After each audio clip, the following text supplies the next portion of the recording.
I guess I should have seen it coming that it wouldn't go well. I mean, who was I kidding? Even I couldn't believe how things turned out. But hell, it was supposed to be a wedding.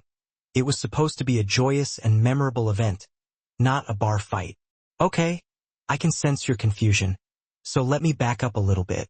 My name is Dalton Jones. I'm attractive enough. I don't make your heart swoon, but I get the job done. I'm tall and well-built, and in my 27 years, I have a great job and the world in my hands.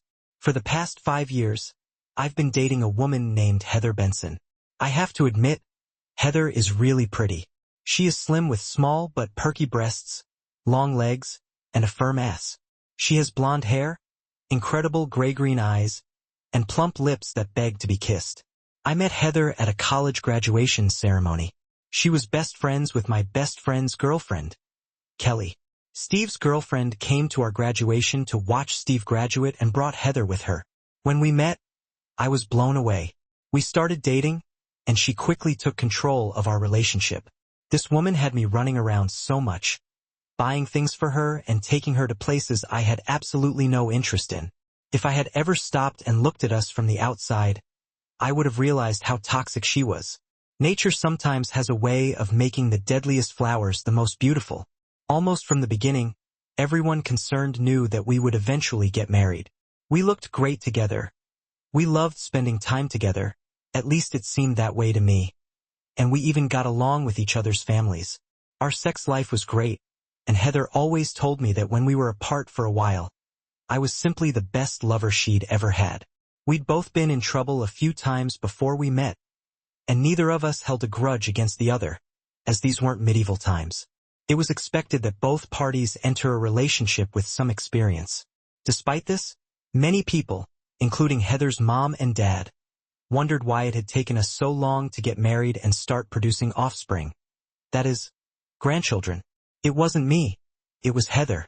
She wanted to make sure we were financially and emotionally secure before we tied ourselves together in marriage. She said she had had several close relationships that had either ended in failure or disaster.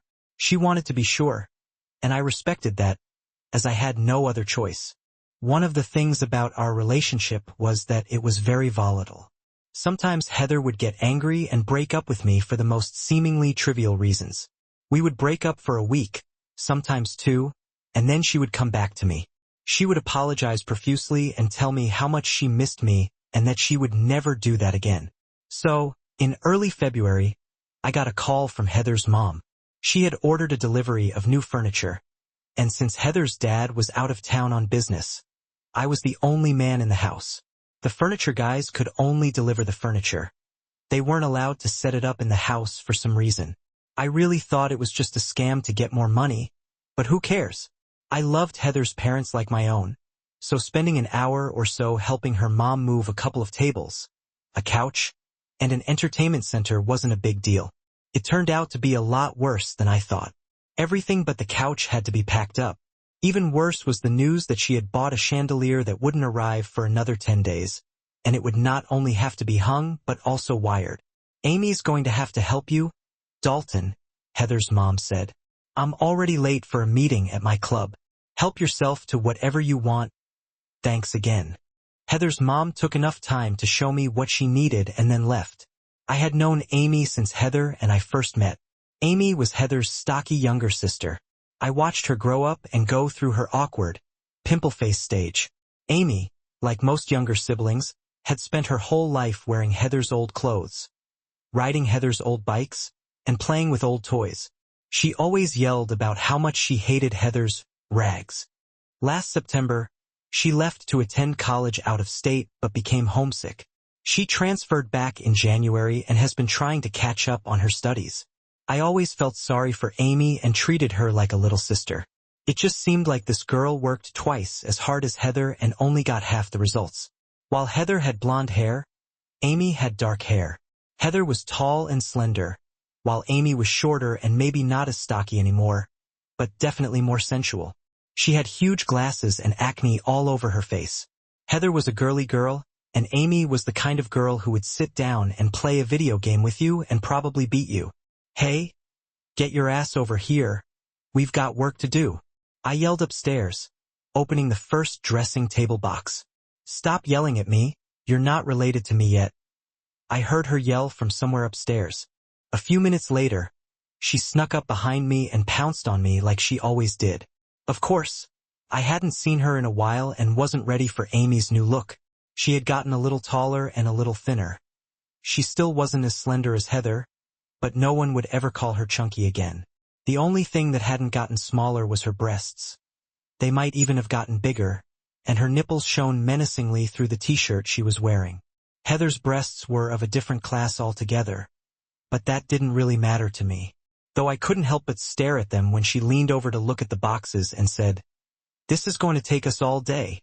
She smiled. What startled me was the way she bent over.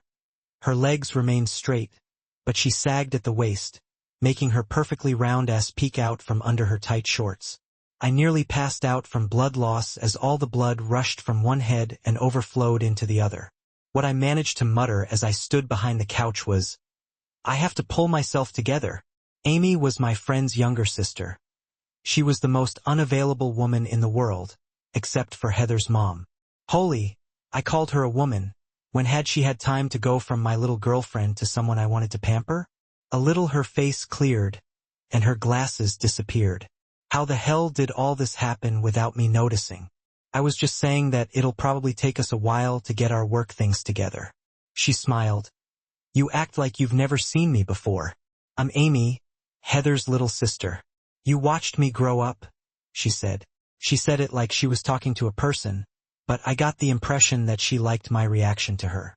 We spent the next 3 hours working together, assembling and arranging the furniture. Amy seemed to take every opportunity to rub against me or touch me. If she handed me a hammer, she had to put it in my hand so that our palms touched, and there were many smiles that accompanied that contact. Valentine's Day is only about 10 days away. "What are you getting Heather?" she asked. "Probably one of those Pandora charm bracelets they advertise on TV all the time," I suggested. "Wow, you have good taste," she smirked. "They're pretty expensive. It's embarrassing to spend something so delicious on my idiot sister. Perhaps you should give something so delicious to someone who really loves you." I was shocked. My jaw just dropped, and I couldn't think of what to say. "Don't look so shocked," she said. "I've been watching both of you since you were 15 years old. Why aren't you still married?" Before I could answer, she spoke again. "I'll tell you why. It's because my idiot sister isn't ready to settle down yet. She's so sure that you undoubtedly love her and will accept whatever she offers you that she doesn't think it's necessary to rush things. She probably does intend to marry you at some stage, but only when she needs it for security or because she's tired of messing with your head." Suddenly, I couldn't stand on my feet anymore. I just collapsed, perplexed as to what had turned my little girl into this vicious creature who had just crushed me. She stood as if she had just told me that Heather had washed her clothes, her face not showing the slightest sign that she had just practically broken my heart. "You didn't know, did you?" she asked suddenly, worried. "You really didn't know what a—" "She always told me you knew, that's why I never told you about it before. I'm really sorry, Dalton." She crossed the room and pressed my head against her amazing breasts. "Dalton, I'm really sorry. I started this, but in a way, it's good that you figured it out before you made a terrible mistake and ruined your life. I don't believe you this is some kind of joke." I snapped back at Amy. "It may not matter to you, but I loved you like you were my own little sister. Maybe I teased you a little, but it was all in jest. I never did anything cruel to you, so I just can't imagine why you would say something like that to me. If you don't like me or think I'm not good enough for your sister, just say so. But there's no need to try to hurt me with lies. Whether you know it or not, I've always loved you too, maybe not as much as she cut off, but that's my business. Dalton, I don't doubt for a second that you're not good enough for Heather. It's the other way around. Heather's not good enough for you. I know it's hard for you to believe, but listen to me. Heather is going to make her little deal with you, and probably soon. So you need to be ready to change the status quo in the next couple of days. She's going to break up with you after a fight. I know you don't believe me, but it's going to happen. Then you and I need to talk." Amy just walked up the stairs, and I walked out of the house. I was wondering about a lot of things. About when the little girl had time to grow up and get so sexy, and mostly, was she right? Was her sister, the woman I had idolized for 5 years, really using me like a sucker? A few hours later, I got an answer even though I didn't want to believe it. I picked up the phone and heard Heather start yelling at me. "Where were you all day when I needed you so badly?" She lashed out at me. "I wanted to talk to you about our relationship and where we were going. But damn it, I couldn't find you. That's the problem, Dalton. You got into this just for the fun of it. You just don't take us seriously, do you?" "Heather, I was at your house. I was putting together the living room furniture your mom ordered. Remember?" I asked calmly. "And that's another one of your problems. You're always prying into my parents' business. Who the hell do you have a relationship with, them or me?" I heard a beep signifying that I was getting a call on another line. I quickly switched and answered the other call, while Heather continued to rant. "Dalton, hang up on that. You don't have to put up with this from her. She's just trying to break up with you. Please have some respect. Just hang up the phone. Okay?" I said, switching back to Heather, who was already screaming, "I'm not going to waste my life on someone who doesn't respect me." "Heather," I shouted, interrupting her. "What, Dalton?" she yelled into the phone. "What the hell are you trying to say?" "You to hell," I said calmly, and hung up. Then I switched to the other line. "Dalton, you're back now. She's really pissed at you. She's still going to do what she was going to do, but now she's kind of wondering if she made a mistake," Amy said. "Anyway, I'll be right over," and she hung up the phone too. A few minutes later, Amy showed up at my apartment. She came in when I opened the door and looked around. It had been a while since Heather had brought her to my apartment. That was back in the days when she had to carry Amy around until she was old enough to be left alone. Amy nodded her head a few times, obviously trying to memorize the place, and smiled. Then she looked at me, and I thought she looked sad but happy at the same time. "Here," she said, and wrapped her arms around me, pulling me tightly against her. "You may need a few more of these over the course of the evening, so when you want one, just let me know. It's not going to be easy." She looked at me again, and I looked back at her. She was wearing a black sports shirt and black pants.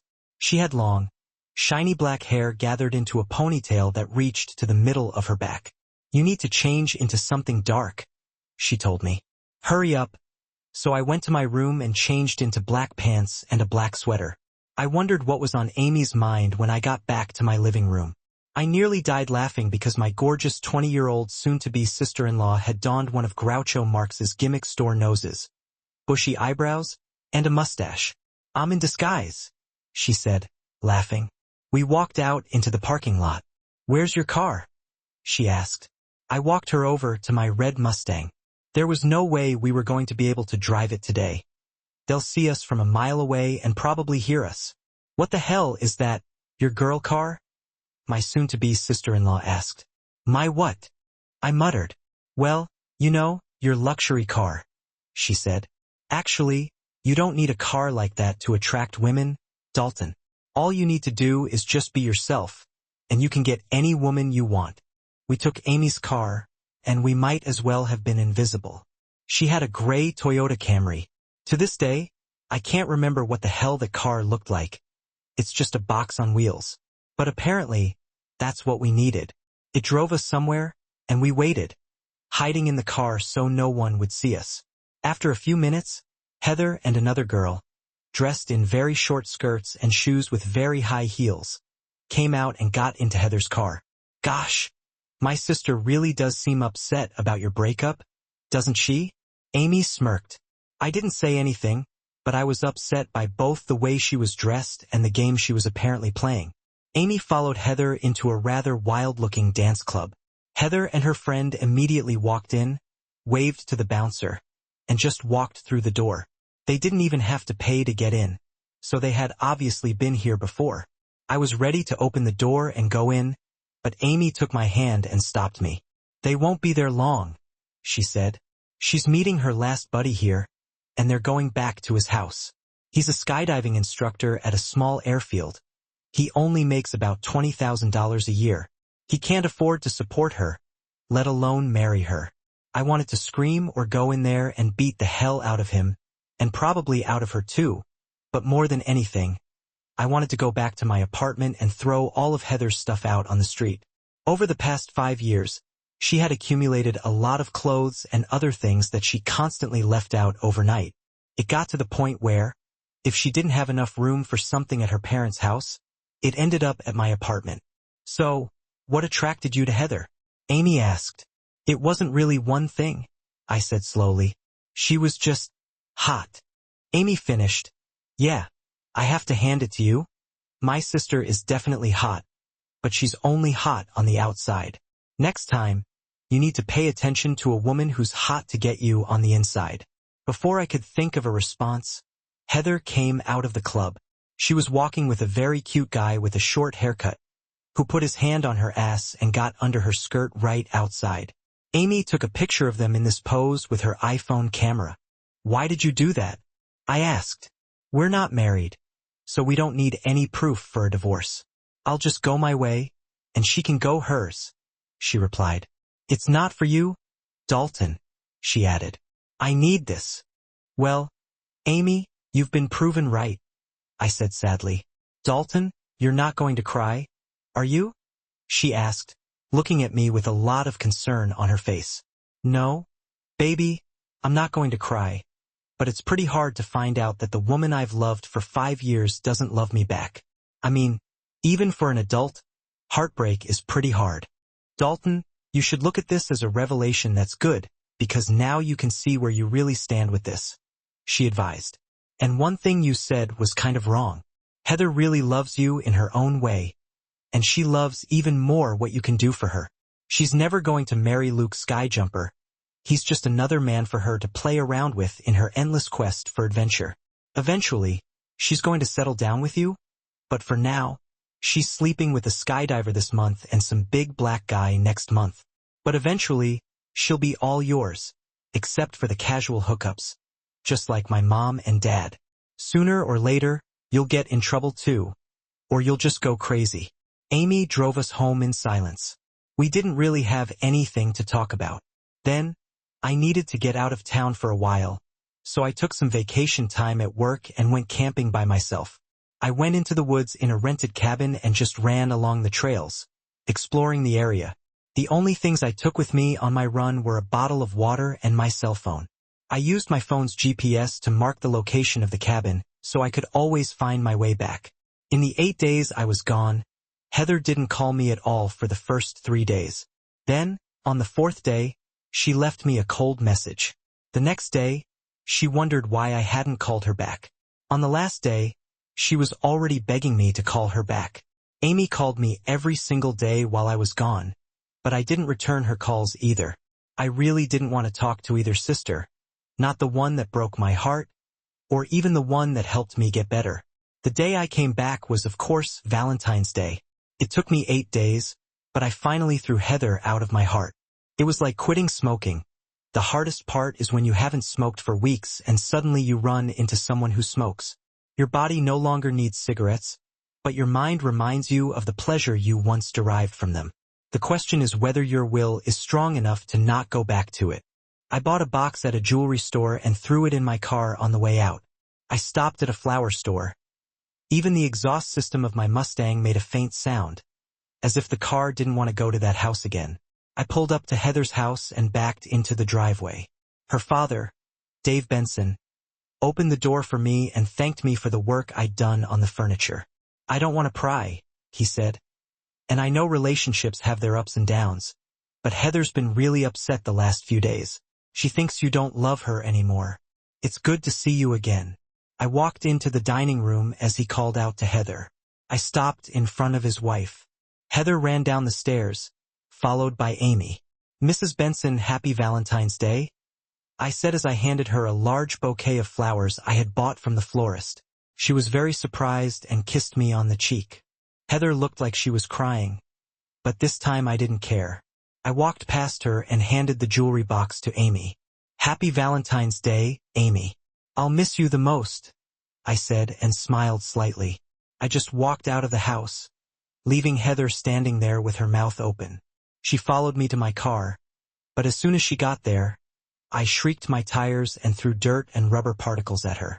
Over the next hour, while I just drove around the neighborhood, Heather called me 18 times. I deleted them all. There was nothing she could say that I wanted to hear. I had been home for about 15 minutes when someone knocked on my door. I looked out and didn't see anyone. Then someone put Groucho Marx's nose on the peephole. I opened the door and let her in. Amy was crying and I didn't know why. "What's wrong, baby girl?" I hugged her and asked.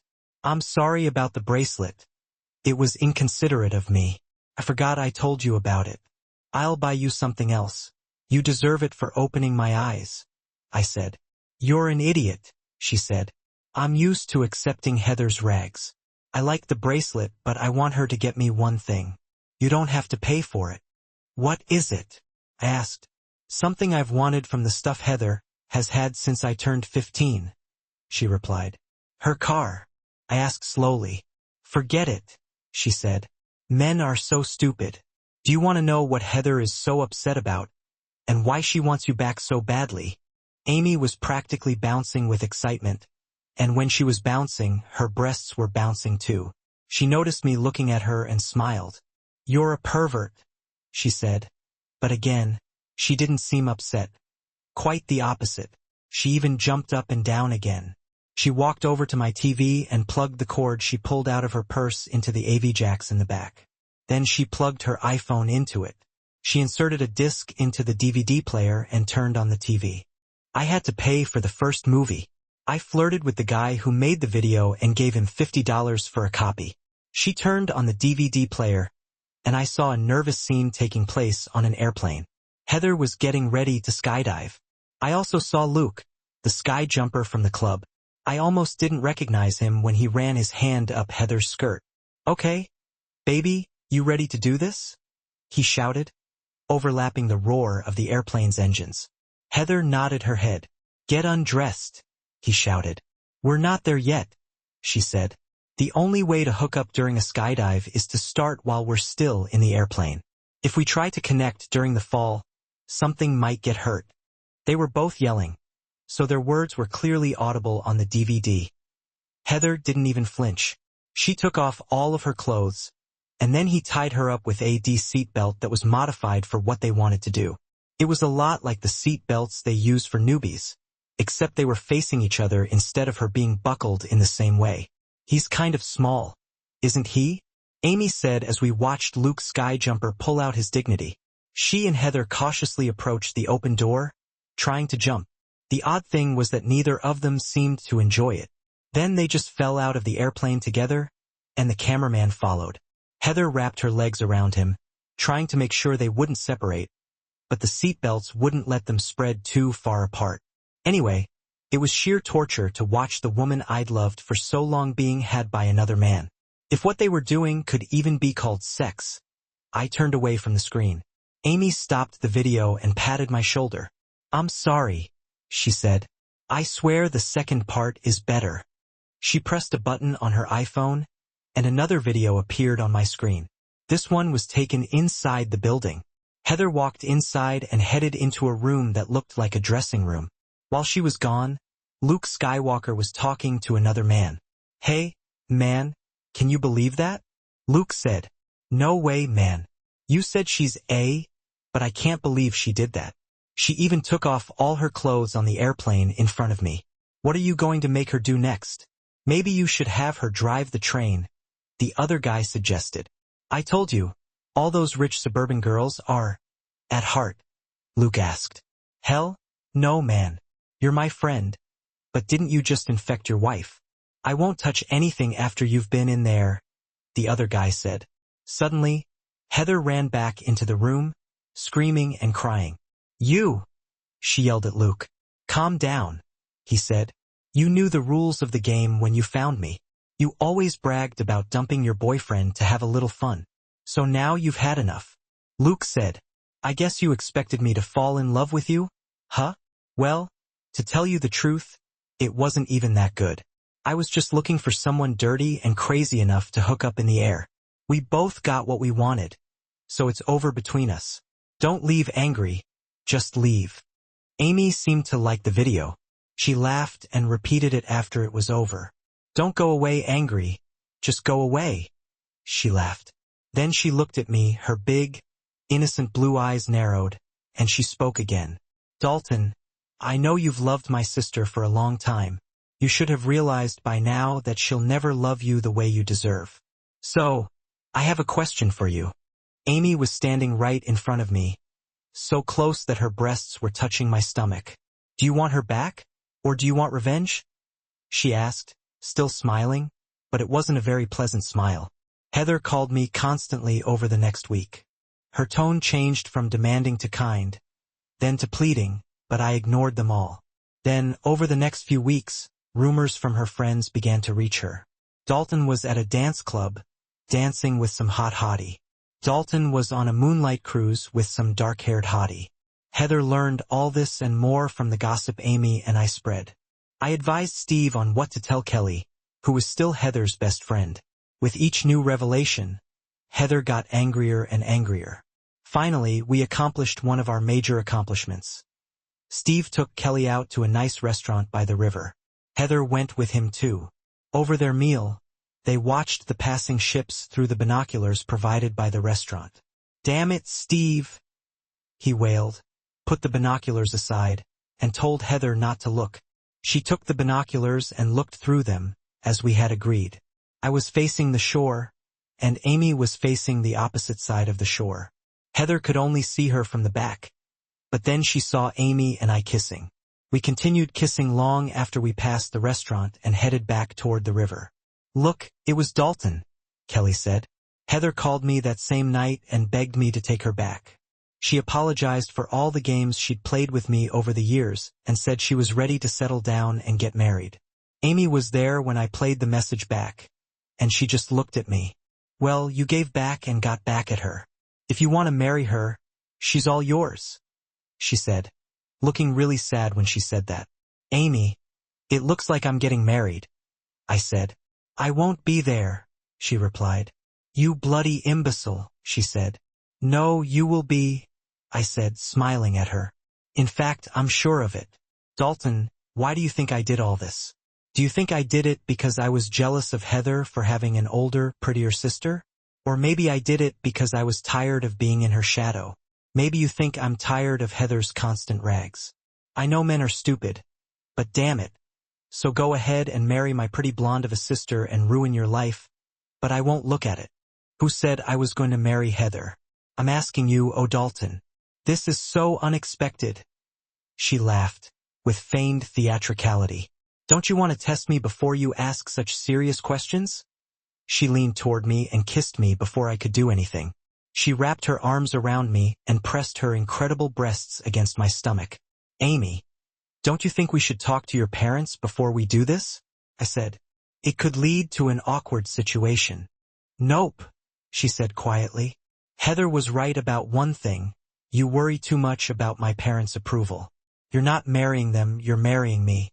I'm more than old enough to make that decision on my own," she said, unbuckling my belt. "Dalton, we need to get something straight," she began. "What do you mean?" I asked. "Dalton, my mom has affairs from time to time. My dad has a bunch of other women he sleeps with. They have some sort of unspoken agreement about it, but they stay together for God knows what reason. That's probably why Heather acts the way they do. When we get married, there will only be one man in my life forever. No affairs, no mistresses. I would never do that to you, but I should expect the same from you. Do you agree with that?" She looked at me with her big, innocent eyes. I nodded and she smiled. "Then I'm finally yours, Dalton," she said. She stopped smiling and started kissing me so hard that my knees buckled. While she was nursing, my cell phone rang. My phone was set up so I could listen to incoming voicemail messages and answer it if I wanted to.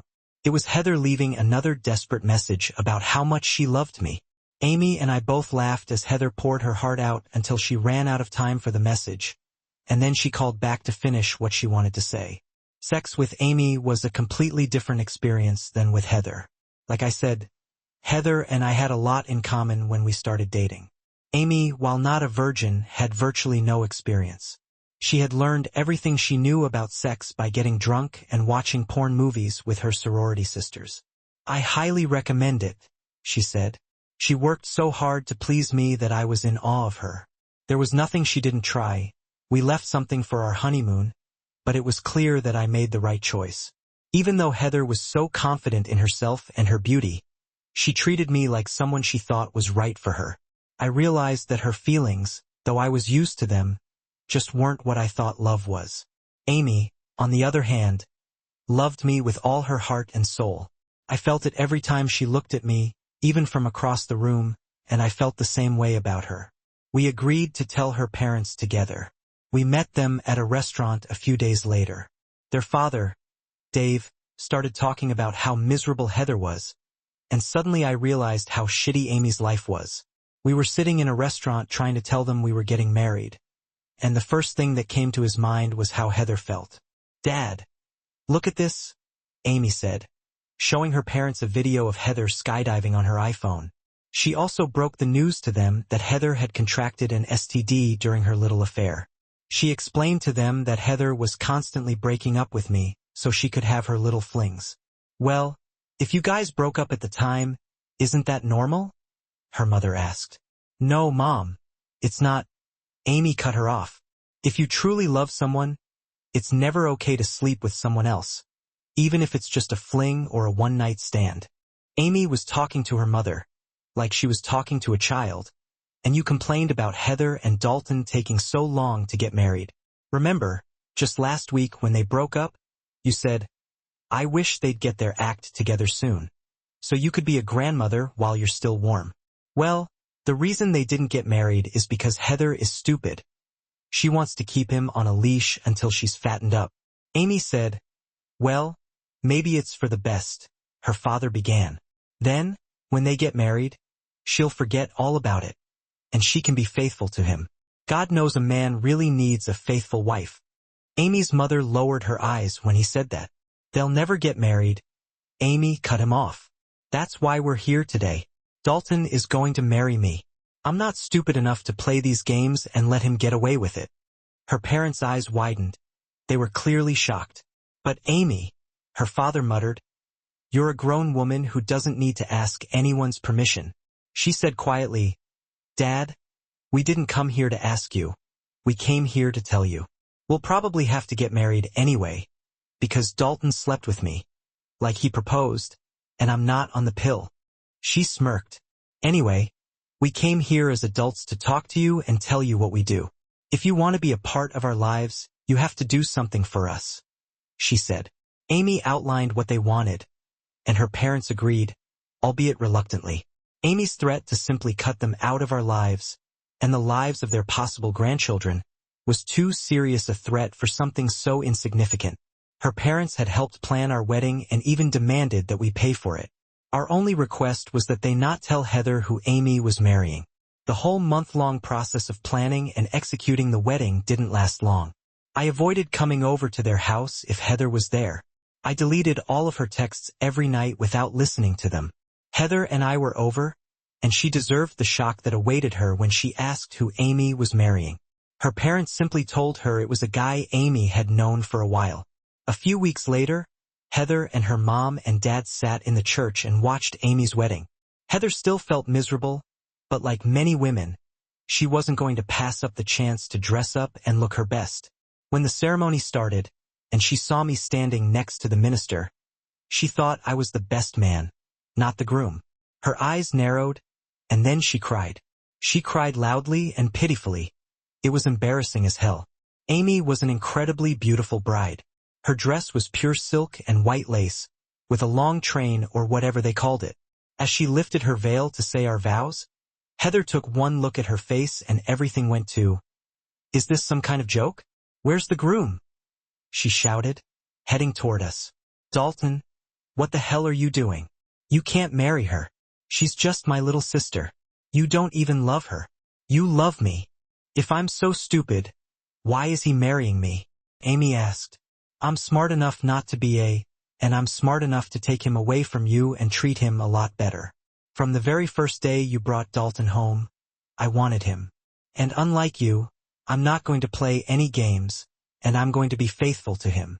First, he was mine," Heather shouted. "And now he's mine," Amy said calmly. "Heather, I've lived my whole life with your rags. You finally gave me what I wanted, and I'm not going to take it back ever. Heather took a swing at Amy and knocked the veil off her head, which wasn't a total loss because I hated her anyway. I wanted her to have all that beautiful black hair visible, and now it was. Heather took another swing at Amy, but this time she dodged, and Heather punched the preacher right in the jaw and knocked him down. Heather's father ran up and held her down. It wasn't easy. Steve had to help him. Heather was screaming and cursing and waving her arms around. She kicked everyone within reach with her feet and even spit on people. The preacher stood up and ended the ceremony by then. Amy and I were married. When we returned from our wedding trip, we found out that Heather was pregnant. She tried to claim it was my baby, but we both knew that the baby would probably come from a skydiver. She begged me to give her another chance, but I told her it was too late. I loved Amy much more than I had ever loved her. Besides, Sister Amy smirked, I'm pretty sure I'm pregnant too, and we know our baby is Dalton. I could tell Amy was just trying to piss Heather off after playing second fiddle for years. I think we're almost even, sis, she began. I think Dalton slept with me more times during our 2-week wedding trip than you did in the 5 years you've been together. And he says he likes it better with me. I think it's because I have bigger breasts, a better ass, and I haven't been taken advantage of by so many scumbags. Heather was getting angrier by the second. Listen, sis, Amy finally said. Dalton and I have some work to do. So as your baby daddy would say, don't go away angry, just go away. While Amy's room was being remodeled, her father found a DVD of Heather's skydiving and its aftermath. He had a long talk with her. He had already seen most of it at our meeting, but when he saw it again, he only now realized what kind of woman his daughter had become. They tried to track down Luke Skyjumper, but he left without leaving a trace. Amy and I are very happy and expecting our firstborn. He'll be born on Valentine's Day. No matter how many children we have, we swear that none of them will ever get anyone else's clothes.